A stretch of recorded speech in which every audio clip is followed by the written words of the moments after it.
Chères auditrices et auditeurs, une fois n'est pas coutume, ma chronique médicale du jour s'intéresse à un fait de politique israélienne assez sensible des dernières semaines, la loi sur le Hametz à l'hôpital.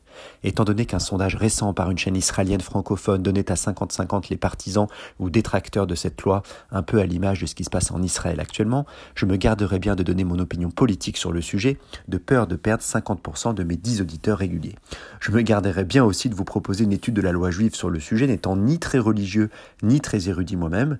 Pour cela, il faudrait plutôt demander par exemple, je ne sais pas, à Chaim Corsia, mais depuis que j'ai lu sur Twitter qu'il défendait le couscous au beurre, je n'ai plus aucune confiance et vous conseillerais plutôt Orviller ou Fari pour des questions gustatives. En revanche, pour ce qui est du sujet de la nourriture dans les hôpitaux, je suis votre homme.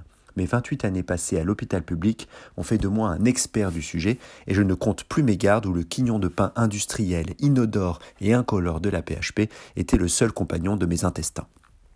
Donc en Israël, la loi interdisant le Hametz à l'hôpital pendant les fêtes de Pessah a été adoptée, marquant ainsi du sceau de la religion l'institution publique que sont les hôpitaux israéliens.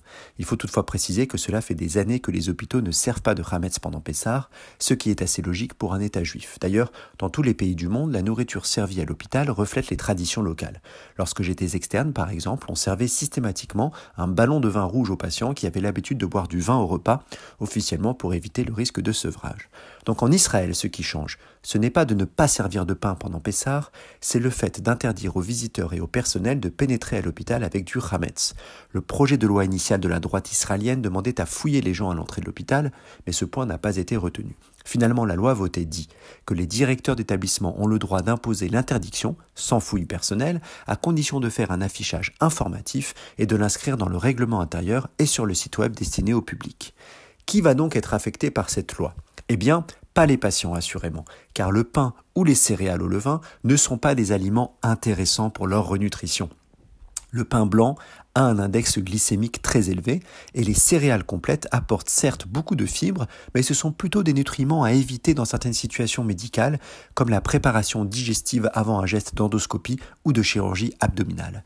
Et si la consommation abusive de matzot est souvent associée à des troubles digestifs à type de diarrhée-constipation, il est évident que le fait d'interdire le Hametz ne signifie pas que les patients seront perfusés avec des matzot à l'orange, et donc très clairement, cette interdiction ne pose aucun problème médical aux patients. Il s'agit donc réellement d'un débat politique sur l'interdiction faite aux visiteurs et surtout au personnel soignant non juif ou non pratiquant. Rappelons qu'environ 17% des médecins israéliens sont musulmans et que ce pourcentage est encore supérieur dans les hôpitaux publics, sans parler du personnel hospitalier non médical. Donc en résumé, cette interdiction, lorsqu'elle sera appliquée par les directeurs d'établissement, ne changera rien pour les patients et n'aura pas d'impact sur leurs soins. Quant à la question politique et éthique, c'est une toute autre histoire.